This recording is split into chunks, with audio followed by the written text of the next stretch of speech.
மதுராந்தகம் அடுத்த அச்சரப்பாக்கம் தேசிய நெடுஞ்சாலையில் சபரிமலையில் 12 பக்தர்களுடன் சென்ற வேன் கவிழ்ந்து விபத்துக்குள்ளானது. இதில் லேசான காயங்களுடன் உயிர் தப்பினர்.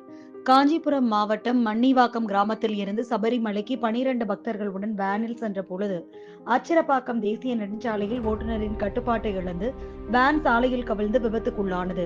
இந்த விபத்தில் வேனில் பயணம் செய்த 12 ஐயப்ப பக்தர்களும் லேசான காயங்களுடன் உயிர் தப்பினர். இந்த விபத்து குறித்து அச்சரப்பாக்கம் காவல்துறையினர் வழக்கு பதிவு செய்து விசாரணை மேற்கொண்டு வருகின்றனர்.